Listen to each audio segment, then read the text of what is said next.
Paradox यानी ऐसे सवाल जो विरोधाभास पैदा करते हैं। इन सवालों का कोई एक निश्चित जवाब नहीं दिया जा सकता। पैराडॉक्स वह प्रश्न होते हैं जो सत्यता के आधार पर खड़े होते हैं, लेकिन उसका जवाब स्वीकार न किया जाने वाला और विरोधाभासी होता है। पैराडॉक्स को कई लोग अमान्य तर्क भी देते हैं, लेकिन यह स्वीकृत तक हमारी सोच को बढ़ावा देते हैं और इंसान की बुद्धि को बढ़ावा देने के लिए तथा किसी भी चीज के बारे में बारीकी से सोचने के लिए यह पैराडॉक्स बहुत महत्वपूर्ण होते हैं। तो चलिए आज बात करते हैं दिमाग को चकरा देने वाले 5 पैराडॉक्स की।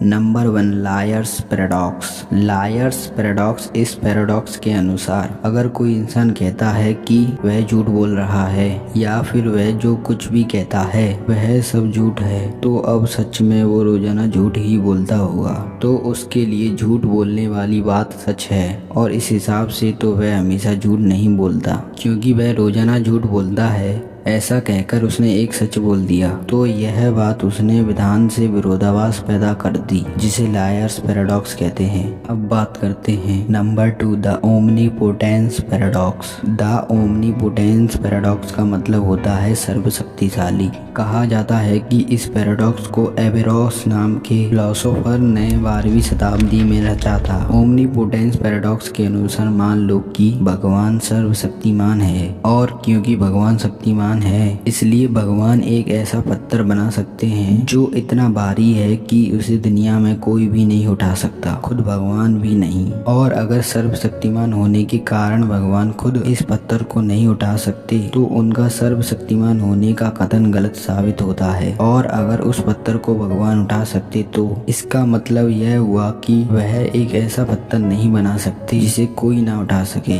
तो इस तरह से यह पहला बयान दूसरे बयान से और दूसरा बयान पहले बयान से विरोधाभास पैदा करता है। इस दिमाग को चकरा देने वाली गुत्थी को ओमनीपोटेंस पैराडॉक्स कहते हैं। अब बात करते हैं number 3, paradox of the court. इस पैराडॉक्स के अनुसार एक लड़के को वकालत सीखनी थी, लेकिन उसके पास उतने पैसे नहीं थे, तो वो एक प्रोफेसर के पास गया और उसको प्रार्थना किया कि वो उसे वकालत सिखाएं, लेकिन वह उनकी फीस तब देगा जब वह वकील बनकर अपना पहला केस जीत जाएगा। और प्रोफेसर ने इस विद्यार्थी की बात मान ली और उसे वकालत सिखा दी। अब एग्जाम से फाइट करके किसी तरह वो लड़का वकील तो बन गया, लेकिन उसके बाद कभी भी वो एक केस भी नहीं लड़ा। और जब प्रोफेसर ने फीस मांगी तो उसने पैसे देने से इनकार कर दिया, क्योंकि शर्त के अनुसार विद्यार्थी अपने पहले केस को जीतने के बाद शिक्षक उनकी फीस देने वाला था और अब तक वह कोई केस लड़ा नहीं था।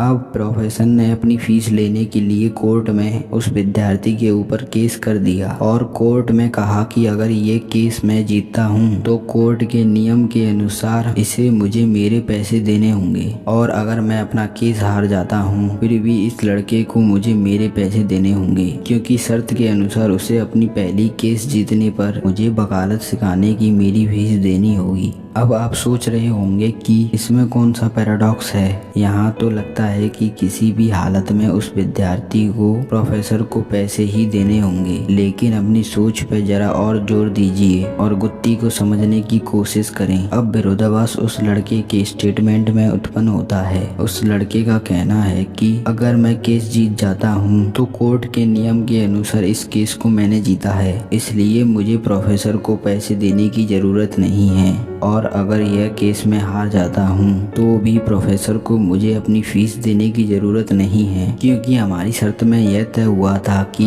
अगर मैं अपना पहला केस जीत जाता हूँ तो ही मैं उसके फीस के पैसे दूंगा। इस तरह प्रोफेसर और विद्यार्थी अपनी अपनी कई बातों से पैराडॉक्स पैदा करते हैं। इस पैराडॉक्स का आविष्कार पौराणिक ग्रीस के फिलोसोफर ने किया था।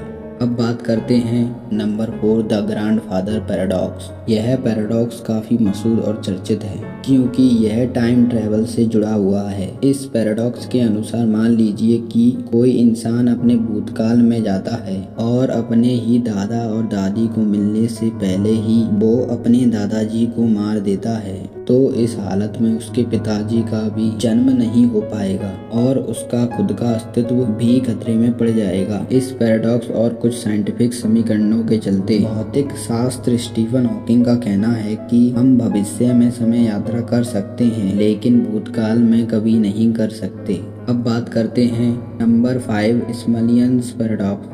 मान लीजिए कि एक रेगिस्तान में ए, बी और सी नाम के 3 दोस्त एडवेंचर के लिए निकलते हैं। अब किसी कारण से ए और बी को सी पसंद नहीं है तो वह दोनों ही अपनी स्वतंत्र इच्छा से सी को मारने की साजिश करते हैं। अब ए नाम का व्यक्ति सी नाम की व्यक्ति की पानी की बोतल में जहर मिला देता है ताकि सी को जब रेगिस्तान में प्यास लगे तो वह पानी के साथ जहर पीकर मर जाए। अब ए की यह प्लानिंग बी को पता नहीं थी, इसलिए बी अपनी तरह से सी को मारने की साजिश रचता है। बी सी की उस पानी की बोतल में एक छेद बना देता है ताकि डिहाइड्रेशन की वजह से सी को पानी न मिलने पर मर जाए। अब यह पूरी की पूरी प्लानिंग इम्प्लीमेंट करके यह तीनों लोग अलग अलग हो जाते हैं और आखिरकार पानी न मिलने की वजह से सी की रेगिस्तान में डिहाइड्रेशन से मौत हो जाती है। अब पुलिस आती है और छानबीन करती है और सवाल यह पैदा होता है कि सी